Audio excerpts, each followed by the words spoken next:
ਅਸੀਂ ਪ੍ਰਸ਼ਾਸਨ ਨਾਲ ਗੱਲ ਕਰਨਾ ਚਾਹੁੰਦੇ, ਉਹ ਪ੍ਰਸ਼ਾਸਨ ਨੇ ਖੁਦ ਹੀ ਨਹੀਂ ਕੀਤੀ। ਹੁਣ ਇਹ ਪ੍ਰਸ਼ਾਸਨ ਨੂੰ ਪਤਾ ਵੀ ਸਾਡੇ ਨਾਲ ਗੱਲਬਾਤ ਕਿਉਂ ਨਹੀਂ ਕੀਤੀ। ਅਸੀਂ ਤੇ ਗੁਰੂ ਦਾ ਪਿਆਰ ਤੇ ਪੰਥ ਦਾ ਦਰਦ ਲੈ ਕੇ ਆਏ ਹਾਂ। ਸਾਡਾ ਕੋਈ ਨਿੱਜੀ ਸਵਾਰਥ ਨਹੀਂਗਾ, ਨਿੱਜੀ ਕੋਈ ਕੰਮ ਨਹੀਂਗਾ। ਤੇ ਸਾਡੇ ਵਾਸਤੇ ਸਾਰਿਆਂ ਵਾਸਤੇ ਸ਼ਰਮ ਵਾਲੀ ਗੱਲ ਹੈ ਕਿ 7 ਸਾਲ ਹੋ ਗਏ ਤੇ ਗੁਰੂ ਗ੍ਰੰਥ ਸਾਹਿਬ ਚੋਰੀ ਹੋਏ ਲੱਭੇ ਨਹੀਂ। ਤੇ ਜੇ ਉਹਨੇ ਨਾ ਮਸਲੇ ਸੁਲਝਾਏ ਤੇ ਆਉਣ ਵਾਲੇ ਸਮੇਂ ਵਿੱਚ ਜੋ ਬਾਦਲ ਦਾ ਤੇ ਕੈਪਟਨ ਦਾ ਹਾਲ ਹੋਇਆ ਉਸੇ ਤਰ੍ਹਾਂ ਇਹਦਾ ਹੋਊਗਾ। ਇਹ ਸਿੱਖ ਦੇ ਹਿੱਸੇ ਵਿੱਚ ਸੰਘਰਸ਼ ਹੀ ਆਇਆ। ਤੁਸੀਂ ਮੰਗ ਕੀ ਕਰਦੇ ਹੋ ਕਿ ਕਿਸ ਤਰੀਕੇ ਦੇ ਨਾਲ ਭਗਵੰਤ ਮਾਨ ਦੇ ਨਾਲ ਮੇਲ ਮਿਲਾਪ ਕੀਤਾ ਜਾਣਾ ਚਾਹੀਦਾ? ਇੱਕ ਡੈਪੂਟੇਸ਼ਨ ਜਾਣਾ ਚਾਹੀਦਾ ਹੈ ਜਾਂ ਜਿੰਨੇ ਲੋਕ ਜਿਹੜੇ ਅੰਮ੍ਰਿਤਸਰ ਸਾਹਿਬ ਤੋਂ ਆਏ ਨੇ ਸਾਰੇ ਜਾਣੇ ਚਾਹੀਦੇ? ਵੇਖੋ, ਇਹ ਸੰਗਤ ਆਈ ਆ, ਨਾ ਤਾਂ ਰਾਜਨੀਤਿਕ ਆ ਤੇ ਨਾ ਸਮਾਜਿਕ ਹੈ। ਸੰਗਤ ਤੋਂ ਕਿਸੇ ਨੂੰ ਕੋਈ ਡਰ ਨਹੀਂ ਹੁੰਦਾ। ਸੰਗਤ ਵੱਡੀ ਹੁੰਦੀ ਆ ਤੇ ਹਮੇਸ਼ਾ ਵਾਸਤੇ ਬੰਦਾ ਛੋਟਾ ਹੈ। ਸੰਗਤ ਦੀ ਰੂਪ ਵਿੱਚ ਸੰਗਤ ਚਾਹੁੰਦੀ ਹੈ ਕਿ ਅਸੀਂ ਭਗਵੰਤ ਮਾਨ ਦੇ ਨਾਲ ਆਪ ਵਿਚਾਰ ਕਰੀਏ, ਆਪਣਾ ਯਾਦ ਪੱਤਰ ਭਗਵੰਤ ਮਾਨ ਨੂੰ ਆਪਣੇ ਹੱਥੀਂ ਦੇਈਏ।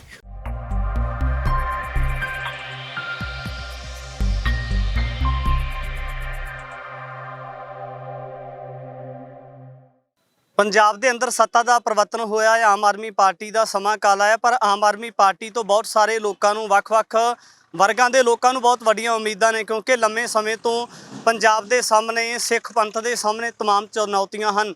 2015 ਤੋਂ ਲੈ ਕੇ ਗੁਰੂ ਗ੍ਰੰਥ ਸਾਹਿਬ ਮਹਾਰਾਜ ਜੀ ਦੀਆਂ ਬੇਅਦਬੀ ਦੀਆਂ ਅਣਸੁਖਾਵੀਆਂ ਘਟਨਾਵਾਂ ਵਾਪਰਦੀਆਂ ਨੇ, ਪਰ ਸਰਕਾਰਾਂ ਦੀ ਤਬਦੀਲੀ ਹੋਈ ਹੈ, ਪਰ ਕਿਤੇ ਨਾ ਕਿਤੇ ਜਿਹੜੀ ਨੀਤੀ ਆ ਉਹਦੇ ਵਿੱਚ ਤਬਦੀਲੀ ਨਜ਼ਰ ਹੁੰਦੀ ਨਹੀਂ ਆਉਂਦੀ। ਤਾਂ ਅੱਜ ਦਮਦਮੀ ਟਕਸਾਲ ਅਜਨਾਲਾ ਦੇ ਵੱਲੋਂ ਜਿਹੜਾ ਇੱਕ ਵੱਡਾ ਇਕੱਠ ਕਰਕੇ ਸੀਐਮ ਭਗਵੰਤ ਮਾਨ ਨੂੰ ਜਿਹੜਾ ਇਹ ਯਾਦ ਪੱਤਰ ਸੌਂਪਣ ਦਾ ਜਿਹੜਾ ਇੱਕ ਵੱਡਾ ਸਮੂਹ ਸ੍ਰੀ ਅੰਮ੍ਰਿਤਸਰ ਸਾਹਿਬ ਤੋਂ ਸਵੇਰ ਤੋਂ ਚੱਲ ਕੇ ਆਇਆ ਹੈ। ਅੱਜ ਚੰਡੀਗੜ੍ਹ ਦੇ ਬਾਰਡਰ ਦੇ ਉੱਪਰ ਮੌਜੂਦ ਹੈ, ਜਿੱਥੇ ਮੋਹਾਲੀ ਅਤੇ ਚੰਡੀਗੜ੍ਹ ਦਾ ਬਾਰਡਰ ਲੱਗਦਾ ਹੈ। ਤਾਂ ਤੁਸੀਂ ਸਭ ਤੋਂ ਪਹਿਲਾਂ ਲਾਈਵ ਤਸਵੀਰਾਂ ਦੇ ਵਿੱਚ ਦੇਖ ਸਕਦੇ ਹੋ ਕਿ ਪੁਲਿਸ ਬਲ ਤਾਇਨਾਤ ਕੀਤਾ ਗਿਆ ਹੈ, ਬੈਰੀਕੇਡਿੰਗ ਕੀਤੀ ਹੋਈ ਹੈ। ਇਸ ਤੋਂ ਪਹਿਲਾਂ ਇੱਕ ਜਿਹੜਾ ਕਹਿ ਸਕਦੇ ਹਾਂ ਕਿ ਇੱਕ ਆਮ ਜਿਹੇ ਤੌਰ ਤੇ ਇੱਕ ਸਧਾਰਨ ਜਿਹੀ ਬੈਰੀਕੇਡਿੰਗ ਪਹਿਲਾਂ ਵੀ ਕੀਤੀ ਗਈ ਸੀ ਸਿੱਖ ਜਥੇਬੰਦੀਆਂ ਨੂੰ ਰੋਕਣ ਦੀ, ਤਾਂ ਜੋ ਜਿਹੜੇ ਸਿੱਖ ਨੇ ਉਹ ਅਗੇਰੇ ਨਾ ਵੱਧ ਸਕਣ। ਪਰ ਪ੍ਰਸ਼ਾਸਨ ਦੇ ਵੱਲੋਂ ਵੀ ਸਿੱਖ ਜਥੇਬੰਦੀਆਂ ਦੇ ਨਾਲ ਗੱਲਬਾਤ ਕੀਤੀ ਗਈ ਹੈ, ਪਰ ਕਿਤੇ ਨਾ ਕਿਤੇ ਉਹਨਾਂ ਨੇ ਵਿਸ਼ਵਾਸਨ ਦਿਵਾਇਆ ਕਿ ਪ੍ਰਸ਼ਾਸਨ ਦਾ ਵਿਸ਼ਵਾਸਨ ਹੈ ਕਿ ਅਸੀਂ ਤੁਹਾਡੀ ਗੱਲ ਕਰਵਾਵਾਂਗੇ, ਸੀਐਮ ਭਗਵੰਤ ਮਾਨ ਦੇ ਨਾਲ ਸੀਐਮ ਹਾਊਸ ਲੈ ਕੇ ਜਾਵਾਂਗੇ। ਪਰ ਕਿਤੇ ਨਾ ਕਿਤੇ ਇਹ ਗੱਲ ਸਿੱਧ ਨਹੀਂ ਕਰ ਸਕੇ ਕਿ ਉੱਥੇ ਭਗਵੰਤ ਮਾਨ ਦੇ ਨਾਲ ਗੱਲ ਹੋਏਗੀ ਜਾਂ ਉਹਨਾਂ ਦੇ ਹੋਰ ਕਿਸੇ ਅਧਿਕਾਰੀ ਦੇ ਨਾਲ ਗੱਲ ਹੋਏਗੀ। ਤਾਂ ਇੱਧਰ ਤੁਸੀਂ ਸਭ ਤੋਂ ਪਹਿਲਾਂ ਲਾਈਵ ਤਸਵੀਰਾਂ ਦੇ ਵਿੱਚ ਦੇਖ ਸਕਦੇ ਹੋ ਸਿੱਖ ਜਥੇਬੰਦੀਆਂ ਜਿਹੜੀਆਂ ਨੇ ਉਹ ਅੱਗੇ ਵਧਣ ਵਾਸਤੇ, ਜਿਸ ਤਰ੍ਹਾਂ ਪਹਿਲਾਂ ਬੈਰੀਕੇਡਿੰਗ ਦੀ ਤੋੜ ਭੰਨ ਕੀਤੀ ਗਈ ਸੀ, ਹੁਣ ਵੀ ਇਸ ਵਕਤ ਬੈਰੀਕੇਡ ਤੋੜਨ ਵਾਸਤੇ, ਅੱਗੇ ਨੂੰ ਵਧਣ ਵਾਸਤੇ ਕਿਤੇ ਨਾ ਕਿਤੇ ਜਿਹੜੇ ਨੌਜਵਾਨ ਨੇ ਉਹਨਾਂ ਦੇ ਮਨ ਦੇ ਵਿੱਚ ਇਹ ਗੱਲ ਹੈ ਕਿ ਸੀਐਮ ਭਗਵੰਤ ਮਾਨ ਦੇ ਕੰਨਾਂ ਤੱਕ ਇਹ ਆਵਾਜ਼ ਪਹੁੰਚਾਉਣੀ ਚਾਹੀਦੀ ਹੈ। ਕਿਉਂਕਿ ਪਹਿਲਾਂ ਦਾਅਵੇ ਤਾਂ ਬਹੁਤ ਵੱਡੇ ਕੀਤੇ ਜਾਂਦੇ ਨੇ ਜਦੋਂ ਸੱਤਾਧਾਰੀ ਨਹੀਂ, ਪਰ ਜਦੋਂ ਸੱਤਾ ਦੇ ਵਿੱਚ ਆ ਜਾਂਦੀਆਂ ਸਰਕਾਰਾਂ ਨੇ ਜਾਂ ਜਿਹੜੇ ਲੋਕ ਨੇ, ਜੇ ਅਸੀਂ ਆਮ ਆਦਮੀ ਪਾਰਟੀ ਦੇ ਸੁਪਰੀਮੋ ਦੀ ਗੱਲ ਕਰਦੇ ਹਾਂ ਤਾਂ ਉਹ ਵੀ ਕਿਸੇ ਵਕਤ ਕਿਹਾ ਕਰਦੇ ਸੀ ਕਿ 24 ਘੰਟੇ ਦੇ ਵਿੱਚ ਗੁਰੂ ਗ੍ਰੰਥ ਸਾਹਿਬ ਮਹਾਰਾਜ ਜੀ ਦੀ ਜਿਹੜੇ ਬੇਅਦਬੀ ਦੇ ਦੋਸ਼ੀ ਨੇ ਉਹ ਫੜੇ ਜਾ ਸਕਦੇ ਨੇ। ਤਾਂ ਪਰ ਵੱਡੇ ਸਵਾਲੀਆ ਚਿੰਨ੍ਹ ਲੱਗਦੇ ਨੇ ਕਿ ਇੰਨਾ ਜ਼ਿਆਦਾ ਸਮਾਂ ਬਤੀਤ ਹੋਣ ਦੇ ਬਾਵਜੂਦ, ਤਕਰੀਬਨ 2.5 ਮਹੀਨੇ ਦੇ ਕਰੀਬ ਸਮਾਂ ਹੋ ਚੁੱਕਾ ਹੈ ਆਮ ਆਦਮੀ ਪਾਰਟੀ ਨੂੰ ਸੱਤਾ ਵਿੱਚ ਆਇਆ, ਤੇ ਅਜੇ ਤੱਕ ਜਿਹੜਾ ਇਹ ਬੇਅਦਬੀਆਂ ਦੇ ਦੋਸ਼ੀਆਂ ਨੂੰ ਹੱਥ ਕਿਉਂ ਨਹੀਂ ਪਾਇਆ ਗਿਆ? ਕਿਉਂਕਿ ਜੇ ਅਸੀਂ ਸਿੱਧੇ ਤੌਰ ਤੇ ਗੱਲ ਕਰਦੇ ਹਾਂ ਤਾਂ ਇਹ ਆਮ ਲੋਕਾਂ ਨੂੰ ਵੀ ਪਤਾ ਹੈ ਕਿ ਕਿਹੜੇ ਲੋਕਾਂ ਨੇ ਕਿਹਨਾਂ ਦੀ ਸਹਿ ਦੇ ਉੱਪਰ ਬੇਅਦਬੀ ਕਰਵਾਈ ਗਈ ਜਾਂ ਕਿਹਨਾਂ ਦੀ ਸਹਿ ਦੇ ਉੱਪਰ ਗੋਲੀ ਕਾਂਡ ਹੋਇਆ। ਇਹ ਸਾਡੇ ਸਾਹਮਣੇ तमाम ਪੱਖ ਆਉਂਦੇ ਨੇ, ਪਰ ਇੱਧਰ ਸਿੱਖ ਜਥੇਬੰਦੀਆਂ ਦੇ ਮਨਾਂ ਦੇ ਵਿੱਚ ਲੰਮੇ ਸਮੇਂ ਤੋਂ ਰੋਸ ਹੈ ਕਿ ਜਿਹੜੇ ਦੋਸ਼ੀ ਹੈ ਉਹ ਜ਼ਰੂਰ ਕਟਹਿਰੇ ਦੇ ਵਿੱਚ ਖੜੇ ਕੀਤੇ ਜਾਣੇ ਚਾਹੀਦੇ ਨੇ, ਉਹ ਲੋਕਾਂ ਦੇ ਵਿੱਚ ਲਿਆਂਦੇ ਜਾਣੇ ਚਾਹੀਦੇ ਨੇ। ਕਿਉਂਕਿ ਜਦੋਂ ਅਸੀਂ ਕਿਸੇ ਧਾਰਮਿਕ ਗ੍ਰੰਥ ਦੀ ਗੱਲ ਕਰਦੇ ਹਾਂ ਤਾਂ ਜਦੋਂ ਸਿੱਖਾਂ ਦੀ ਗੱਲ ਕਰਦੇ ਹਾਂ ਤਾਂ ਬੜੀ ਹਰ ਧਰਮ ਦਾ ਸਤਿਕਾਰ ਕੀਤਾ ਜਾਂਦਾ, ਹਰ ਧਾਰਮਿਕ ਗ੍ਰੰਥ ਦਾ ਗੱਲ ਸਰਬੱਤ ਦੇ ਭਲੇ ਦੀ ਗੱਲ ਕੀਤੀ ਜਾਂਦੀ ਹੈ। ਪਰ ਬਹੁਤ ਵੱਡੇ ਸਵਾਲੀਆ ਚਿੰਨ੍ਹ ਲੱਗਦੇ ਨੇ ਉਹਨਾਂ ਪੰਜਾਬ ਵਿਰੋਧੀ ਤਾਕਤਾਂ ਦੇ ਉੱਪਰ, ਜਿਹੜੀਆਂ ਕਿਤੇ ਨਾ ਕਿਤੇ ਬੜੀ ਇੱਕ ਸਾਜ਼ਿਸ਼ ਦੇ ਤਹਿਤ, ਬੜੀ ਮਿਲੀ ਭੁਗਤ ਦੇ ਨਾਲ ਉਹ ਜਿਹੜੇ ਉਹਨਾਂ ਦੇ ਏਜੰਡੇ ਨੇ ਉਹ ਏਜੰਡੇ ਦੇ ਤਹਿਤ ਕੰਮ ਕਰਦੀਆਂ ਨੇ। ਤਾਂ ਸਿੱਖ ਨੌਜਵਾਨਾਂ ਦੀ, ਭਾਈ ਅਮਰੀਕ ਸਿੰਘ ਅਜਨਾਲਾ ਦੀ ਅਗਵਾਈ ਦੇ ਵਿੱਚ ਜਿੰਨੇ ਵੀ ਨੌਜਵਾਨ ਆਏ ਨੇ, ਤਾਂ ਪ੍ਰਸ਼ਾਸਨ ਦੇ ਨਾਲ ਗੱਲਬਾਤ ਵੀ ਹੋ ਰਹੀ ਹੈ।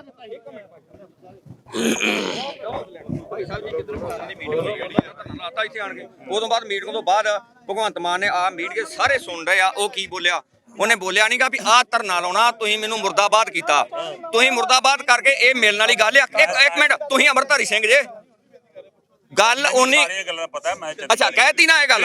ਹਾਂਜੀ ਤੁਹਾਡੇ ਕੋਲ ਜੇ ਮੋਬਾਈਲ ਹੈਗਾ ਤਾਂ ਬਹੁਤ ਵਧੀਆ। ਮੈਂ ਹੁਣ ਆਉਂਦਾ ਹੋ ਕੇ ਆਇਆ, ਵਿਧਾਨ ਸਭਾ 'ਚ ਵੀ ਹੋ ਕੇ ਆਇਆ, ਉੱਥੇ ਵੀ ਹੋ ਗਿਆ, ਕੋਠੀ 'ਚ ਹੈ ਨਹੀਂ ਗਾਓ ਮਾਨ ਆਪ। ਤੁਹਾਡੇ ਕੋਲ ਸੋਰਸ ਹੈਗਾ ਤਾਂ ਫੋਨ ਮਾਰੋ ਵੀ ਅਸੀਂ ਇੱਥੇ ਖੜੇ ਆਂ। ਸਾਨੂੰ ਯਾਨੀ ਜਦੋਂ ਕੋਠੀ ਆਜੂ ਨਾ, ਜਦੋਂ ਅਸੀਂ ਕੋਠੀ ਗਾੜੀ ਚੱਲ ਜਾਾਂਗੇ ਉੱਥੋਂ ਤੱਕ ਦੇ ਯਾਰ ਡਿਊਟੀ ਕਰਨ ਦੀ ਆ। ਇੱਕ ਮਿੰਟ ਭਾਜੀ ਨਹੀਂ ਜਾਣਾ ਮਨਾ, ਸਾਨੂੰ ਆਰਡਰ ਦਿਖਾਓ। ਇੱਕ ਸੈਕਿੰਡ ਉਹ ਯਾਰ ਆਡੇ ਦਫਾ ਲੱਗਿਆ ਬਾਬਾ ਜੀ ਕਿਉਂ ਕਾਲੇ ਪੈ ਭਾਈ ਗੁਰਨਾਮ ਸਿੰਘ ਜੀ ਮੇਰੀ ਬੇਨਤੀ ਹੋ ਜਾਏਗਾ ਸਭ ਕੁਝ। ਪੱਕਾ ਕੀ ਮਾਹੌਲ ਯਾਰ ਆਪ ਖਰਾਬ ਕਰਨ ਲੱਗ ਰਹੇ। ਤੇ ਐਸਐਸਪੀ ਸਾਹਿਬ ਆਏ ਹਾਂਜੀ, ਉਹਨਾਂ ਨਾਲ ਤੁਸੀਂ ਗੱਲ ਕਰੋ। ਹੋਰ ਇੱਕ ਸਿੰਘ ਅਸੀਂ ਇਹਨੂੰ ਭੇਜ ਦਿੰਦੇ, ਇਹਨੂੰ ਭੇਜ ਦਿੰਦੇ। ਇੱਕ ਮਿੰਟ ਮੇਰੀ ਹਾਂਜੀ ਮਤਲਬ ਉਹ ਫਿਰ ਸਾਨੂੰ ਤੁਸੀਂ ਅੱਗੇ ਵੀ ਟੀਪੀ ਸਿੰਘ ਨੂੰ ਇੱਕ ਬੇਨਤੀ ਕੀਤੀ ਸੀ ਵੀ ਤੁਸੀਂ ਮਤਲਬ ਵੱਧ ਫੋਰਸ ਦੇ ਨਾਲ ਲਾ ਲਓ। ਇੱਕ ਮਿੰਟ ਗੁਰਨਾਮ ਸਾਹਿਬ ਅੱਗੇ 100 ਇੱਥੇ ਧਰਨਾ ਦਿੱਤਾ, 100 ਦਾ ਮੈਮੋਰੈਂਡਮ ਦਿੱਤਾ, ਠੀਕ ਆ। ਤੇ ਇਹਦਾ ਜੇ ਤਾਂ ਇਹਨਾਂ ਨੂੰ ਇੱਕ ਮਿਲੀ ਇਹਨਾਂ ਸਵੇਰ ਦੇ ਮੈਨੂੰ ਭਿੱਖੀਵਿੰਡ ਤੇ ਅੰਮ੍ਰਿਤਸਰ ਤੋਂ ਐਸਐਸਪੀ ਸਾਹਿਬ ਦਾ ਫੋਨ ਆ ਗਿਆ। ਮੇਰੀ ਬੇਨਤੀ ਸੁਣੋ, ਸਵੇਰ ਦੇ ਨਾ ਸਾਡੇ ਇੱਕ ਬੰਦੇ ਦੀ ਰੈਕੀ ਕੀਤੀ ਆ ਵੀ ਆਹ ਕੌਣ ਆ। ਇੱਕ ਮਿੰਟ ਸੁਣ ਲਓ, ਜੇ ਇਹਨਾਂ ਉੱਤੋਂ ਕਿਸੇ ਤੋਂ ਤੁਹਾਨੂੰ ਸ਼ੱਕ ਆ ਅਸੀਂ ਬਾਹਰ ਕੱਢ ਪੁਲਿਸ ਨੂੰ, ਤੁਸੀਂ ਸਾਡੇ ਉੱਤੇ ਹੱਥ ਰੱਖ ਦਿਓ ਵੀ ਮਤਲਬ ਤੁਸੀਂ ਇੱਕ ਮਿੰਟ ਭਾਈ ਗੁਰਨਾਮ ਸਿੰਘ ਤੁਸੀਂ ਸਾਡੇ ਚੰਡੀਗੜ੍ਹ ਜਾ ਕੇ ਆਰਾਮ ਇੱਕ ਮਿੰਟ ਯਾਰ ਇੱਕ ਪਲੀਜ਼, ਤੁਸੀਂ ਸਾਡੇ ਚੰਡੀਗੜ੍ਹ ਦੇ ਰਿਪਰੈਜ਼ੈਂਟੇਟਿਵ ਹੋ, ਤੁਸੀਂ ਹਰ ਮੁੱਦੇ ਵਿੱਚ ਸਾਡੇ ਨਾਲ ਹੁੰਦੇ, ਪਰ ਅਸੀਂ ਤੁਹਾਨੂੰ ਇਹ ਬੇਨਤੀ ਕਰਦੇ ਤੁਸੀਂ ਐਸਐਸਪੀ ਸਾਹਿਬ ਨਾਲ ਇੱਕ ਆਪ ਜਾ ਕੇ ਗੱਲ ਤਾਂ ਕਰੋ ਨਾ। ਮੈਂ ਗੱਲ ਕਰਕੇ ਤਾਂ ਹੀ ਆਇਆ। ਉਹ ਕਹਿੰਦੇ ਵੀ ਜੇ ਵੱਧ ਤੋਂ ਵੱਧ 10 ਬੰਦੇ ਅਬਲੂ ਤਾਂ 5 ਜੀ 10। ਚਲੋ ਅਸੀਂ ਗੱਲ ਤਾਂ ਸੁਣ ਇੱਕ ਲਓ। ਮਿੰਟ ਇਹ ਆਪਾਂ ਮਗਰੋਂ ਚੱਲਦੇ ਆ। ਗੁਰਨਾਮ ਸਿੰਘ ਤੂੰ ਸਾਡੇ ਨਾਲ ਹੀ ਰਿਹਾ, ਜਿਹੜੇ 10 ਬੰਦੇ ਚੱਲ ਜਾਣਗੇ ਨਾ ਉਹ ਗਦਾਰਾਂ ਦੀ ਲਿਸਟ ਚ ਨਹੀਂ ਕਿਉਂ ਨਹੀਂ ਯਾਰ ਅਸੀਂ ਹਰ ਵੇਲੇ ਵੇਖੇ ਉਹ ਗਦਾਰਾਂ ਦੀ ਬੇਨਤੀ ਹੈ ਸਿਰਫ ਮੰਗ ਪੱਤਰ ਹੀ ਦੇਣਾ, ਉਹਦੇ ਨਾਲ ਗੱਲ ਹੀ ਕੋਈ ਨਹੀਂ ਕਰਨੀ। ਆਪਾਂ ਮੰਗ ਪੱਤਰ ਹੀ ਦੇਣਾ। ਵੋਟਾਂ ਵੇਲੇ ਆ ਸਕਦੇ ਆ। ਇੱਕ ਮਿੰਟ ਨਹੀਂ ਇੱਕ ਮਿੰਟ ਉਹ ਗੱਲ ਤਾਂ ਸੁਣ। ਚਾਹ ਪਾਣੀ ਸਵੇਰੇ ਦਾ ਛਕ ਲਿਆ ਸੀ, ਹੁਣ ਤਾਂ ਤੁਸੀਂ ਵੀ ਛਕਾਤਾ ਬਹੁਤ ਜ਼ਿਆਦਾ। ਬੇਨਤੀ ਹੈ ਜਦੋਂ ਮੰਗ ਪੱਤਰ ਦੇਣਾ ਇਹਦੇ ਵਿੱਚ ਕੋਈ ਧਰਨਾ ਨਹੀਂ, ਕੋਈ ਨਾਰਾ ਨਹੀਂ, ਕੁਝ ਵੀ ਨਹੀਂ ਹੈਗਾ। ਹੁਣ ਤੁਸੀਂ ਧਰਨਾ ਲਵਾਉਣ ਲੱਗੇ, ਤੁਸੀਂ ਨਾਰਾ ਲਵਾਓਗੇ ਇੱਥੇ ਮੋਲ। ਤੁਸੀਂ ਪ੍ਰਸ਼ਾਸਨ ਜਾਣ ਬੁੱਝ ਕੇ ਗਲਤੀ ਕਰ ਰਹੇ। ਤੁਸੀਂ ਮਤਲਬ ਸਾਰੇ ਜਾਣਾ ਚਾਹੁੰਦੇ ਹੋ? ਸਾਰੇ ਸੰਗਤੀ ਰੂਪ ਦੇ ਵਿੱਚ ਗੁਰਦੁਆਰੇ ਬੈਠ ਜਾਂਦੇ, ਗੁਰਦੁਆਰੇ ਬੁਲਾ ਲਓ, ਜਿਹੜਾ ਮਰਜ਼ੀ ਗੁਰਦੁਆਰੇ ਬੈਠ ਜਾਂਦੇ, ਉੱਥੇ ਆ ਜੀ। ਨਹੀਂ ਯਾਰ ਉੱਥੇ ਆ ਜੀ ਗੁਰਦੁਆਰੇ। ਨਹੀਂ ਕੋਈ ਗੱਲ ਨਹੀਂ ਯਾਰ, ਇਹ ਵੀ ਠੀਕ ਆ। ਨਹੀਂ ਗੁਰਦੁਆਰੇ ਮੁੱਖ ਮੰਤਰੀ ਆਵੇ। ਇਹ ਤੋਂ ਹੋਰ ਵੱਡੀ ਗੱਲ ਕਰ ਦਿੰਦੇ ਆ, ਅਸੀਂ ਧੁੱਪੇ ਖੜੇ ਨਾ, ਉਹਨੂੰ ਇੱਥੇ ਆ ਕੇ ਲੈ ਜਾ, ਇੱਥੇ ਆ ਕੇ ਲੈ ਜਾ। ਸਰਦਾਰ ਗੁਰਨਾਮ ਸਿੰਘ ਇੱਥੇ ਆ ਕੇ ਲੈ ਜਾ, ਅਸੀਂ ਗਾਂ ਨਹੀਂ ਜਾਂਦੇ, ਉਹਨੂੰ ਇੱਥੇ ਸਾਧੋ। ਮੁੱਖ ਮੰਤਰੀ ਆਪ ਆਵੇ, ਕਿਸੇ ਨੂੰ ਕੋਈ ਇਤਰਾਜ਼ ਨਹੀਂ। ਬੈਰੀਕੇਡ ਦੇ ਮੰਗਰੀ ਖਲੋਤਾ ਬੈਰੀਕੇਡ ਦੇ ਪਰਲੇ ਬੰਨੇ ਖਲੋ ਜੇ। ਅੱਛਾ ਆਓ ਤੁਸੀਂ ਉੱਥੇ ਗੱਲ ਬੰਦੇ ਆਪਣੇ ਆ ਜਾਓ, ਖਾਸ ਸਾਨਾਂ ਨਾਲ ਉਧਰ ਪੱਲੇ ਬੰਨੇ ਜਾ ਕੇ ਅਫਸਰਾਂ ਨਾਲ ਗੱਲ ਕਰੋ। ਐਸਐਸਪੀ ਸਾਹਿਬ ਨਾਲ ਗੱਲ ਕਰਨੀ ਆ। ਸਾਰੇ ਖਾਸ ਹੀ ਆ, ਉਹ ਸਾਰੇ ਖਾਸ ਹੈ ਇੱਥੇ, ਆਮ ਕੋਈ ਨਹੀਂ। ਸਾਰੇ ਖਾਸ ਹੀ ਨਹੀਂ ਸਿੰਘ ਸਾਹਿਬ ਜੀ, ਸਾਰੇ ਹੀ ਆਮ ਨੇ, ਖਾਸ ਕੋਈ ਨਹੀਂਗਾ। ਸਾਰੇ ਕਿਉਂ ਪਾਮ ਪਾਰਟੀ ਦੀ ਸਰਕਾਰ ਆਪਾਂ ਸਾਰਿਆਂ ਬਣਾਈ, ਇਹ ਸਾਰੇ ਆਮ ਆ, ਸਾਰੇ ਆ। ਅਸੀਂ ਤਾਂ ਭਰਾ ਆਮ ਵਾਲੇ। ਨਹੀਂ ਪਿੱਛੇ ਕਿਉਂ ਘੇਰਾ ਕਾਰਨ ਕੀ ਹੈ? ਕੋਈ ਘੇਰਾ ਨਹੀਂ ਹੈ। ਇਹ ਘੇਰਾ ਸਾਨੂੰ ਇਹ ਸੀਗਾ ਇਹਨਾਂ ਦਾ ਕਿ ਤੁਸੀਂ 10 ਬੰਦੇ ਪੁਲਿਸ ਚਲੇ ਜਾਓਗੇ, ਬਾਕੀ ਜਨਾਬ ਲੈ ਜਾਣਗੇ ਤੁਹਾਨੂੰ ਉੱਥੇ। ਇੱਕ ਮਿੰਟ ਬਸਾਈ ਗੱਲਾਂ ਮੁਕਾ ਦਿੰਦੇ ਆ। ਭਗਵੰਤ ਮਾਨ ਆਪਣੇ ਮੂੰਹ ਚੋਂ ਕਹਿ ਦੇ ਵੀ ਮੈਂ ਆਮ ਜਨਤਾ ਚੋਂ ਨਹੀਂ, ਸਾਰੇ ਮੁੜ ਜਾਣਗੇ। ਮੁੜ ਜਾਂਦੇ ਮੈਂ ਵੱਖਰਾ ਹੀ ਮੁੜ ਜਾਾਂਗੇ। ਪੱਤਰ ਵੀ ਨਹੀਂ ਦੇਣਾ ਜਿਹੜਾ ਸਾਡੀ ਸੁਣਦਾ ਨਹੀਂ, ਸਾਡਾ ਪੱਤਰ ਲੈਣ ਨੂੰ ਤਿਆਰ ਨੂੰ ਸਾਨੂੰ ਨਾ ਕੀ ਦਿਓ। ਉਹਨੂੰ ਕਹੀਂ ਵੀ ਅੱਜ ਨਾ ਕਿਉਂ ਪੈਂਦਾ ਥੁੱਕ ਕੇ ਤੇ ਚੱਟਣ ਲੱਗਾ, ਤੂੰ ਕੁੱਤੇ ਵਾਂਗੂ ਭੌਂਕਦਾ ਰਿਹਾ ਸਟੇਜਾਂ ਤੇ ਤੇ ਮੈਂ ਗੁਰੂ ਗ੍ਰੰਥ ਸਾਹਿਬ ਦੀ ਬੇਅਦਬੀ ਦੇ ਮਸਲੇ ਹੱਲ ਕਰੂੰਗਾ। ਆ ਸ਼ਬਦਾਵਲੀ ਸਾਡੇ ਤੋਂ ਭਗਵੰਤ ਮਾਨ ਕਢਾਉਂਦਾ। ਇਹ ਪ੍ਰਸ਼ਾਸਨ ਦਾ ਕਸੂਰ ਅੱਜ ਤੱਕ ਉਹਦੇ ਤੱਕ ਨਹੀਂ, ਪ੍ਰਸ਼ਾਸਨ ਕਰਿਆ। ਸਾਡਾ ਮਨ ਨਹੀਂ ਕਰਦਾ। ਇੱਕ ਮਿੰਟ ਇੱਧਰ, ਗੁਰੂ ਗ੍ਰੰਥ ਸਾਹਿਬ ਚੋਰੀ ਹੋ ਗਿਆ, 7 ਸਾਲ ਹੋ ਗਏ ਆ। ਕੀ ਕੀਤਾ ਸਰਕਾਰਾਂ ਪ੍ਰਸ਼ਾਸਨ ਨੇ? ਅਸੀਂ ਯਾਦ ਪੱਤਰ ਵੀ ਨਹੀਂ ਦੇ ਸਕਦੇ। ਸਿਰਫ ਯਾਦ ਪੱਤਰ ਹੀ ਦੇਣਾ, ਕੁਝ ਨਹੀਂ ਕਰਨਾ ਸੀ। ਉਹ ਚੋਰੀ ਸਾਡਾ ਗੁਰੂ ਹੋਇਆ, ਪੱਤਰ ਹੀ ਦੇਣਾ। ਦੱਸੋ ਧਰਨਾ ਦੇਣਾ ਸੀ, ਨਾਰੇ ਲਾਏ। ਉਹਨੇ ਸਾਡੇ ਮੱਥੇ ਨਹੀਂ ਲੱਗਣਾ। ਜਾਣ ਬੁੱਝ ਕੇ ਤੁਸੀਂ ਮਾਹੌਲ ਖਰਾਬ ਕਰਨਾ। ਮਨਪ੍ਰੀਤ ਯਾਰ ਗੱਲ ਸੁਣ, ਇੱਕ ਮਿੰਟ ਮਨਪ੍ਰੀਤ ਮੈਨੂੰ ਇੱਕ ਗੱਲ ਦੱਸ ਭਰਾ, ਕਿੰਨੀ ਵਾਰ ਆਪਾਂ ਧਰਨੇ ਮਜਾਰੇ ਇਕੱਠੇ ਹੋਏ? ਮੈਂ ਬਾਬਾ ਜੀ ਜਿੰਨੀ ਵਾਰੀ ਕਿਸਾਨ ਕਿੰਨੇ ਗਏ ਸੀ ਉੱਥੇ ਗੱਲ ਕਰ? ਨਹੀਂ ਕਿਸਾਨ ਕਿੰਨੇ? ਸਾਥ ਨਹੀਂ ਦਿੱਤਾ ਜਾ ਕੇ। ਨਹੀਂ ਮੈਡਮ ਇੱਕ ਮਿੰਟ ਤੁਸੀਂ ਦੱਸੋ ਕਿਸਾਨ ਕਿੰਨੇ ਗਏ? ਹੈ 36 ਤੇ ਅਸੀਂ ਤਾਂ ਫਿਰ ਉਹਨਾਂ ਕਿਸਾਨਾਂ ਨੂੰ ਵੀ ਬਣਾਉਣ ਵਾਲੇ ਆ। ਸਾਡੇ ਘੱਟੋ ਘੱਟ 50 ਲੈ ਜਾਓ, ਚਲੋ ਅਸੀਂ ਚੱਲਦੇ ਗੁਰੂ ਘਰ ਸਾਹਿਬ ਵਾਸਤੇ 50 ਚੱਲ ਜਾ। ਉਹ ਨਾ ਭਾਈ ਨਾ ਧੱਕਾਸ਼ਾਹੀ ਨਹੀਂ ਕਰਨਾ। ਮਾਹੌਲ ਖਰਾਬ, ਪ੍ਰਸ਼ਾਸਨ ਬਾਅਦ ਚ ਭਗਵੰਤ ਮਾਨ ਬੋਲਦਾ ਜਿਹੜਾ ਨਾਰੇ ਲਾਣਾ ਮੁਰਦਾਬਾਦ ਬੋਲਣਾ, ਇਹ ਕੰਮ ਨਹੀਂ ਹੈਗਾ। ਉਹ ਕਹਿੰਦਾ ਕਿ ਨਹੀਂ ਬਾਬਾ ਜੀ ਡਿਊਟੀ ਦਾ ਹੀ ਗੱਲ ਕਰਦੇ। ਫਿਰ ਹੁਣ ਮੁਰਦਾਬਾਦ ਕਰਾਂਗੇ ਅਸੀਂ। ਗੱਲ ਕਰਕੇ ਭੇਜ ਦੇ ਸਾਨੂੰ। ਠੀਕ ਹੈ ਬੇਨਤੀ ਥੋੜੀ ਸਮਝ ਬਾਬਾ ਕਈ ਵਾਰੀ ਠੀਕ ਹੈ ਅਸੀਂ ਜਨਾਬ ਤੁਸੀਂ ਜ਼ਿੰਮੇਵਾਰ ਹੋ, ਤੁਸੀਂ ਆਪ ਖੁਦ ਮਾਹੌਲ ਖਰਾਬ ਕਰਦੇ ਹੋ। ਮੰਨੋ ਨਾ ਮੰਨੋ, ਤੁਸੀਂ ਆਪ ਬਹਿ ਜਾਓ ਯਾਰ, ਬਹਿ ਜਾਓ ਸਾਰੇ ਖੁੱਲੇ ਖੁੱਲੇ ਬਹਿ ਜਾਓ। ਅਸੀਂ ਧਰਨਾ ਦੇਣ ਆਈਡੀ ਦੇ ਬਹਿ ਜਾਓ ਬਹਿ ਜਾਓ ਬਹਿ ਜਾਓ ਉਹ ਥੋੜੇ ਥੋੜੇ ਖੁੱਲੇ ਹੋ ਗਏ ਬਹੁਤ ਖੁੱਲੇ। ਤਾਂ ਇੱਧਰ ਤੁਸੀਂ ਲਾਈਵ ਤਸਵੀਰਾਂ ਦੇ ਵਿੱਚ ਦੇਖ ਸਕਦੇ ਹੋ ਕਿ ਭਾਈ ਅਮਰੀਕ ਸਿੰਘ ਅਜਨਾਲਾ ਦੀ ਅਗਵਾਈ ਦੇ ਵਿੱਚ ਆਏ ਨੌਜਵਾਨਾਂ ਦੇ ਵੱਲੋਂ ਰੋਸ ਦੇ ਵਜੋਂ ਜਿਹੜਾ ਇੱਕ ਹਾਈਵੇ ਚੰਡੀਗੜ੍ਹ ਨੂੰ ਜਾਂਦਾ ਹੈ ਤਾਂ ਉਹਨੂੰ ਪੱਕੇ ਤੌਰ ਤੇ ਬੰਦ ਕਰ ਦਿੱਤਾ ਗਿਆ ਕੁਝ ਸਮੇਂ ਤੱਕ। ਜਦੋਂ ਤੱਕ ਸੀਐਮ ਭਗਵੰਤ ਮਾਨ ਦੇ ਨਾਲ ਗੱਲ ਨਹੀਂ ਹੋਵੇਗੀ ਤਾਂ ਨੌਜਵਾਨਾਂ ਦਾ ਕਹਿਣਾ ਇਹ ਬੰਦ ਰਹੇਗਾ। ਲਾਈਵ ਤਸਵੀਰਾਂ ਦੇ ਵਿੱਚ ਦੇਖ ਸਕਦੇ ਹਾਂ ਕਿ ਦੂਜੇ ਪਾਸੇ ਵੀ ਜਿਹੜੀਆਂ ਸਿੱਖ ਨੌਜਵਾਨ ਨੇ ਜਾਂ ਭਾਈ ਅਮਰੀਕ ਸਿੰਘ ਅਜਨਾਲਾ ਦੀ ਅਗਵਾਈ ਦੇ ਵਿੱਚ ਆਏ ਹੋਏ ਨੌਜਵਾਨ ਨੇ ਤਾਂ ਉਹਨਾਂ ਦੇ ਵੱਲੋਂ ਜਿਹੜਾ ਇਹ ਇਸ ਪਾਸੇ ਵੀ ਜਿਹੜਾ ਇੱਕ ਰੋਸ ਵਜੋਂ ਧਰਨਾ ਲਗਾ ਕੇ ਬੈਠ ਗਏ ਨੇ। ਤਾਂ ਇੱਧਰ ਧਰਨਾ ਦਿੱਤਾ ਗਿਆ ਸੜਕ ਦੇ ਉੱਪਰ ਬੈਠ ਕੇ, ਕਿਉਂਕਿ ਗਰਮੀ ਦਾ ਸਮਾਂ ਤਾਂ ਬਹੁਤ ਵੱਡੀ ਚੁਣੌਤੀ ਹੋ ਜਾਂਦੀ ਹੈ ਆਮ ਲੋਕਾਂ ਵਾਸਤੇ। ਤਾਂ ਇੱਥੇ ਸੜਕ ਦੇ ਉੱਪਰ ਬੈਠ ਕੇ ਸਤਿਨਾਮ ਵਾਹਿਗੁਰੂ ਦਾ ਜਾਪ ਕੀਤਾ ਗਿਆ ਹੈ। ਤਾਂ ਇੱਥੇ ਹੋਰ ਵੀ ਨੌਜਵਾਨ ਨੇ, ਉਹਨਾਂ ਨਾਲ ਗੱਲਬਾਤ ਕਰਾਂਗੇ। ਬਾਬਾ ਜੀ ਅਸਲ ਦੇ ਵਿੱਚ ਮੰਗਾਂ ਕੀ ਨੇ? ਦੇਖੋ ਜੀ, ਸਭ ਤੋਂ ਪਹਿਲਾਂ ਵਾਹਿਗੁਰੂ ਜੀ ਕਾ ਖਾਲਸਾ ਵਾਹਿਗੁਰੂ ਜੀ ਕੀ ਫਤਿਹ। ਪਿਛਲੇ ਸਮਿਆਂ ਦੇ ਵਿੱਚ ਤੁਸੀਂ ਆਪ ਦੇਖਿਆ ਹੈ, ਸਾਰੇ ਮੀਡੀਆ ਨੇ, ਸਾਰੀ ਮਨੁੱਖਤਾ ਨੇ ਵੀ ਜਿਹੜੇ ਦੁਨੀਆ ਦੇ ਪੂਰੀ ਮਨੁੱਖਤਾ ਦੇ ਰਹਿਬਰ ਨੇ ਧੰਨ ਸ਼੍ਰੀ ਗੁਰੂ ਗ੍ਰੰਥ ਸਾਹਿਬ ਮਹਾਰਾਜ ਜੀਆਂ ਦਾ, ਜਿਨ੍ਹਾਂ ਦਾ ਕਾਫੀ ਨਗਰਾਂ ਦੇ ਵਿੱਚ ਨਿਰਾਦਰ ਵੀ ਹੋਇਆ ਅਤੇ ਗੁਰੂ ਸਾਹਿਬ ਜੀਆਂ ਦੇ ਪਾਵਨ ਸਰੂਪ ਜਿਹੜੇ ਕਈ ਥਾਵਾਂ ਤੋਂ ਪਟਿਆਲੇ ਤੋਂ ਆਪਣਾ ਇਤਿਹਾਸਕ ਸਰੂਪ, ਹੋਰ ਵੀ ਕਈ ਥਾਵਾਂ ਜੋ ਸਰੂਪ ਚੋਰੀ ਹੋ ਚੁੱਕੇ ਨੇ, ਉਹ ਪਤਾ ਨਹੀਂ ਕਿਸ ਹਾਲਾਤ ਦੇ ਵਿੱਚ ਨੇ। ਉਸ ਬਾਬਤ ਪਿਛਲੀਆਂ ਸਰਕਾਰਾਂ ਨੇ ਲੱਭਣ ਦੀ ਜੋ ਵੀ ਕੋਸ਼ਿਸ਼ ਕੀਤੀ, ਲੇਕਿਨ ਉਹਨਾਂ ਨੇ ਕੁਝ ਨਹੀਂ ਸਾਨੂੰ ਮਿਲਿਆ, ਪ੍ਰਾਪਤ ਨਹੀਂ ਹੋਇਆ। ਉਸ ਬਾਬਤ ਅੱਜ ਭਾਈ ਅਮਰੀਕ ਸਿੰਘ ਜੀ ਅਜਨਾਲਾ ਮੁਖੀ ਦਮਦਮੀ ਟਕਸਾਲ ਜਥਾ ਭਿੰਡਰਾਂ, ਸੋ ਉਹਨਾਂ ਵੱਲੋਂ ਅੱਜ 20 ਤਰੀਕ ਦੀ ਕਾਲ ਦਿੱਤੀ ਗਈ ਸੀ ਵੀ ਅਸੀਂ 20 ਤਰੀਕ ਨੂੰ ਜਿਹੜੀ ਆਪਣੀ ਨਵੀਂ ਸਰਕਾਰ ਬਣੀ ਹੈ ਸਰਦਾਰ ਭਗਵੰਤ ਸਿੰਘ ਜੀ ਮਾਨ, ਉਹਨਾਂ ਨੂੰ ਇੱਕ ਮੈਮੋਰੰਡਮ ਦੇਵਾਂਗੇ ਅਤੇ ਉਹਨਾਂ ਨੂੰ ਯਾਦ ਦਿਵਾਵਾਂਗੇ ਵੀ ਤੁਸੀਂ ਵੀ ਇਹ ਇਨਸਾਫ ਦੀ ਗੱਲ ਕੀਤੀ ਸੀ ਕਿਸੇ ਸਮੇਂ। ਸੋ ਅੱਜ ਤੁਹਾਡਾ ਫਰਜ਼ ਬਣਦਾ ਹੈ ਤੁਸੀਂ ਅੱਗੇ ਹੋ ਕੇ ਜੋ ਅੱਜ ਪੂਰੀ ਮਨੁੱਖਤਾ ਦੇ ਰਹਿਬਰ ਨੇ, ਜੋ ਵੀ ਸਾਡੇ ਦਿਲ ਬਰੂੰਦਰੇ ਗਏ ਪਿਛਲੇ ਸਮੇਂ ਦੇ ਵਿੱਚ, ਸਾਨੂੰ ਇਨਸਾਫ ਦਿੱਤਾ ਜਾਵੇ। ਅਤੇ ਬਦਕਿਸਮਤੀ ਹੈ ਸਾਡੀ, ਅੱਜ ਸਾਡੀ 11 ਮੈਂਬਰੀ ਟੀਮ ਵੀ ਬਣ ਚੁੱਕੀ ਹੈ। ਪਤਾ ਨਹੀਂ ਉਹਨਾਂ ਨੇ ਸਰਕਾਰ ਦੇ ਨਾਲ ਕਿਹੜੀ ਖੇਡ ਖੇਡਣੀ, 11 ਮੈਂਬਰ ਹੋ ਚੁੱਕੇ ਪੂਰੇ, ਪਤਾ ਨਹੀਂ ਪੰਥਕ ਇਕੱਤਰਤਾ ਦੀ ਗੱਲ ਕਰਦੇ। ਹਾਂ, ਉਹ ਪੰਥਕ ਇਕੱਤਰਤਾ ਨਹੀਂ, ਉਹ ਪਤਾ ਨਹੀਂ ਉਹਨੇ ਫੁੱਟਬਾਲ ਖੇਲਣੀ, ਪਤਾ ਨਹੀਂ ਕ੍ਰਿਕਟ ਖੇਲਣੀ ਹੈ। ਜਿਹੜੇ ਮੈਨੂੰ ਹਾਲਾਤ ਲੱਗਦੇ ਨੇ ਪੰਥਕ ਇਕੱਤਰਤਾ ਇਸ ਤਰ੍ਹਾਂ ਨਹੀਂ ਹੁੰਦੀ। ਇੱਕ ਪਾਸੇ ਧੰਨ ਸ੍ਰੀ 28 ਗੁਰੂ ਗ੍ਰੰਥ ਸਾਹਿਬ ਮਹਾਰਾਜ ਦਾ ਸਰੂਪ ਨਹੀਂ ਦਿੱਤਾ ਗਿਆ, ਦੂਜੇ ਪਾਸੇ ਅੱਜ ਤੱਕ ਜਿੰਨੇ ਵੀ ਉਹਨਾਂ ਹੀ ਸਰਕਾਰਾਂ ਵੱਲੋਂ, ਚਾਹੇ ਸੁਖਬੀਰ ਬਾਦਲ ਸੀ ਜਿਹੜੇ ਦੋਸ਼ੀ ਸਨ, ਜਿਨ੍ਹਾਂ ਨੇ ਬਰਗਾੜੀ ਦੇ ਮੈਦਾਨ ਦੇ ਵਿੱਚ, ਜਿਨ੍ਹਾਂ ਨੇ ਚੌੜ ਸਿੱਧਵਾਂ ਦਾ ਇੱਕੋ ਇੱਕ ਜੋ ਨੌਜਵਾਨ ਜਸਪਾਲ ਸਿੰਘ, ਉਸ ਦੀ 18 ਸਾਲ ਦੀ ਉਮਰ, ਉਹ ਸ਼ਹੀਦ ਕੀਤਾ, ਅਨੇਕਾਂ ਸਿੰਘ ਸ਼ਹੀਦ ਕੀਤੇ। ਸੋ ਅੱਜ ਉਹੀ ਲੋਕ ਸਾਨੂੰ ਸਰਕਾਰਾਂ ਤੋਂ ਇਨਸਾਫ ਦਿਵਾਉਣਗੇ। ਮੇਰੇ ਖਿਆਲ 'ਚ ਇਹ ਕੋਈ ਇੱਕ ਤਾਂ ਇੱਕ ਖੇਡ ਜਿਹੜੀ 11 ਮੈਂਬਰੀ ਟੀਮ ਬਣੀ ਖੇਡਣ ਵਾਸਤੇ ਬਣੀ, ਸਾਨੂੰ ਇਨਸਾਫ ਦਿਵਾਉਣ ਵਾਸਤੇ, ਜਾਂ ਆਪਣੇ ਬੰਦੀ ਸਿੰਘਾਂ ਬਾਬਤ ਨਹੀਂ ਜੇ ਬਣੀ। ਇਹ ਸਾਡੇ ਹੀ ਅੱਜ ਪੰਥਕ ਦਰਦ ਹੈ ਵੱਡਾ। ਇੱਕ ਬਹੁਤ ਤਰਾਸਦੀ ਵਾਲੀ ਗੱਲ ਕਹਿ ਸਕਦੇ ਹਾਂ ਕਿ ਲੰਮਾ ਸਮਾਂ ਬਤੀਤ ਹੋ ਚੁੱਕਾ ਹੈ ਕਿ ਅਜੇ ਤੱਕ ਸ਼੍ਰੀ ਗੁਰੂ ਗ੍ਰੰਥ ਸਾਹਿਬ ਮਹਾਰਾਜ ਜੀ ਦੀਆਂ ਬੇਅਦਬੀਆਂ ਦਾ ਇਨਸਾਫ ਨਹੀਂ ਮਿਲ ਸਕਿਆ। ਤਾਂ ਸਾਡੇ ਨਾਲ ਭਾਈ ਅਮਰੀਕ ਸਿੰਘ ਜੀ ਅਜਨਾਲਾ ਨੇ, ਉਹਨਾਂ ਦੇ ਨਾਲ ਗੱਲਬਾਤ ਕਰਾਂਗੇ। ਭਾਈ ਸਾਹਿਬ ਜੀ, ਸਭ ਤੋਂ ਪਹਿਲਾਂ ਦੱਸੋ ਕਿ ਪ੍ਰਸ਼ਾਸਨ ਦੇ ਨਾਲ ਗੱਲਬਾਤ ਕਿਉਂ ਨਹੀਂ ਹੋ ਸਕੀ? ਅਸੀਂ ਪ੍ਰਸ਼ਾਸਨ ਨਾਲ ਗੱਲ ਕਰਨਾ ਚਾਹੁੰਦੇ, ਉਹ ਪ੍ਰਸ਼ਾਸਨ ਨੇ ਖੁਦ ਹੀ ਨਹੀਂ ਕੀਤੀ।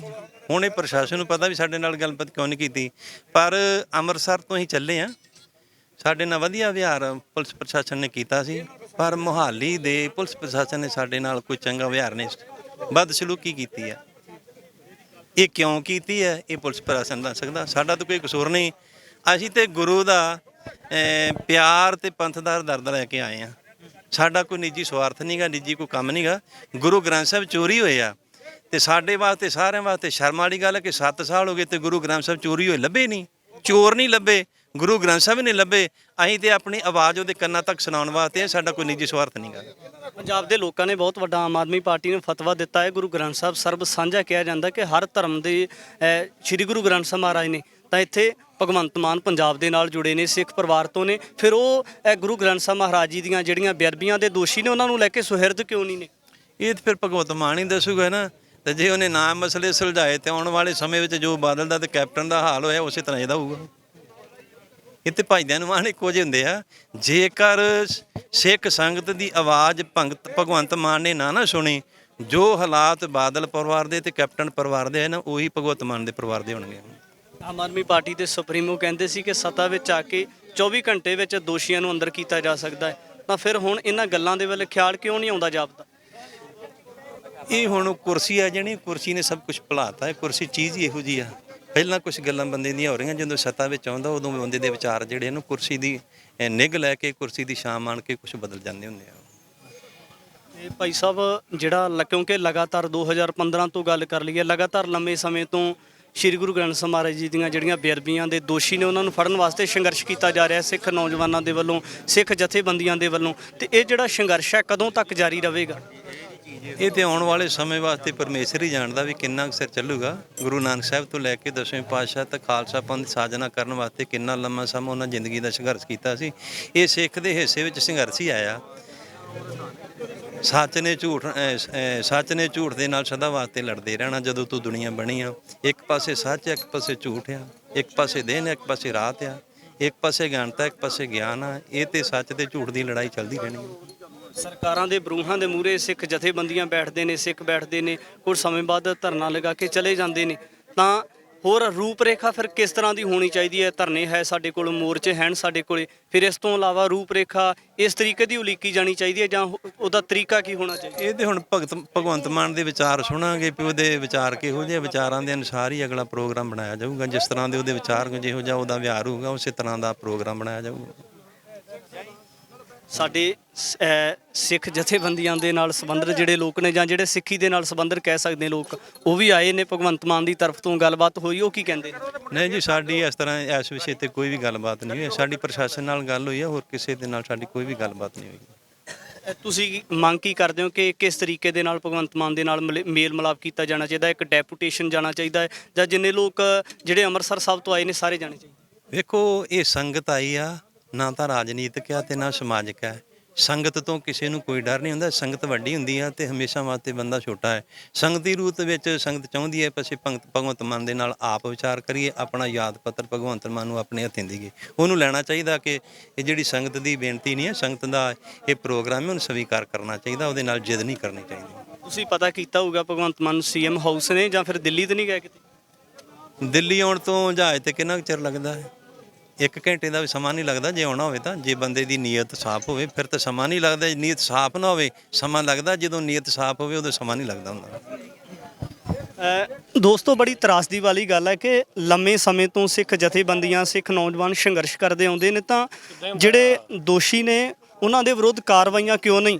ਬਹੁਤ ਵੱਡੇ ਸਵਾਲੀਆ ਚਿੰਨ੍ਹ ਲੱਗਦੇ ਨੇ। ਜਿੱਥੇ ਕਾਂਗਰਸ ਦੇ ਵਿਰੁੱਧ ਮੋਰਚੇ ਖੋਲ੍ਹੇ ਗਏ ਨੇ, ਪਿਛਲੇਰੇ ਸਮੇਂ ਦੀ ਗੱਲ ਕਰੀਏ, ਮੌਜੂਦਾ ਸਮੇਂ ਦੇ ਵਿੱਚ ਗੱਲ ਕਰੀਏ ਤਾਂ ਅੱਜ ਆਮ ਆਦਮੀ ਪਾਰਟੀ ਦੇ ਵਿਰੁੱਧ ਵੀ ਕਿਤੇ ਨਾ ਕਿਤੇ ਜਿਹੜੇ ਇਹ ਨੌਜਵਾਨਾਂ ਦੇ, ਸਿੱਖਾਂ ਦੇ ਮਨਾਂ ਦੇ ਵਿੱਚ ਰੋਸ ਪਾਇਆ ਜਾ ਰਿਹਾ ਹੈ। ਤਾਂ ਇਹ ਤੁਸੀਂ ਲਾਈਵ ਤਸਵੀਰਾਂ ਦੇ ਵਿੱਚ ਹੀ ਦੇਖ ਕੇ ਅੰਦਾਜ਼ਾ ਲਗਾ ਸਕਦੇ ਹੋ ਕਿ ਮਨਾਂ ਦੇ ਵਿੱਚ ਕਿਤੇ ਨਾ ਕਿਤੇ ਸਰਕਾਰ ਦੇ ਪ੍ਰਤੀ ਰੋਸ ਹੈ ਕਿ ਜਿਹੜੇ ਦੋਸ਼ੀ ਨੇ ਉਹਨਾਂ ਵਿਰੁੱਧ ਕਾਰਵਾਈਆਂ ਕਿਉਂ ਨਹੀਂ ਇਹਨਾਂ ਗੱਲਾਂ ਦੇ ਵੱਲੇ ਧਿਆਨ ਦਿੱਤਾ ਜਾਂਦਾ? ਜੇ ਹੋਰ ਮੁੱਦਿਆਂ ਨੂੰ ਉਭਾਰਿਆ ਜਾ ਸਕਦਾ ਹੈ ਤਾਂ ਜਿਹੜੀ ਇੱਕ ਕੌਮ ਭਾਰਤ ਦੇ ਵਿੱਚ ਲੰਮੇ ਸਮੇਂ ਤੋਂ ਰਹਿੰਦੀ ਹੈ, ਜਿਹੜੀ ਸਮੇਂ ਅਨੁਸਾਰ ਆਪਣੀ ਬਣਦੀ ਹੋਈ ਬਹੁਤ ਵੱਡੀ ਭੂਮਿਕਾ ਨਿਭਾਉਂਦੀ ਰਹੀ ਹੈ, ਤਾਂ ਉਹਨਾਂ ਵਾਸਤੇ ਵੀ ਇੱਕ ਸੁਚੱਜਾ ਸਲੀਕਾ ਉਲੀਕਿਆ ਜਾਣਾ ਚਾਹੀਦਾ ਹੈ। ਤਾਂ ਇਹ ਤੁਸੀਂ ਲਾਈਵ ਤਸਵੀਰਾਂ ਦੇ ਵਿੱਚ TV 84 ਦੇ ਮਾਧਿਅਮ ਦੇ ਰਾਹੀਂ ਚੰਡੀਗੜ੍ਹ ਅਤੇ ਮੋਹਾਲੀ ਦੇ ਬਾਰਡਰ ਦੀਆਂ ਤਸਵੀਰਾਂ ਦੇਖ ਰਹੇ ਹੋ।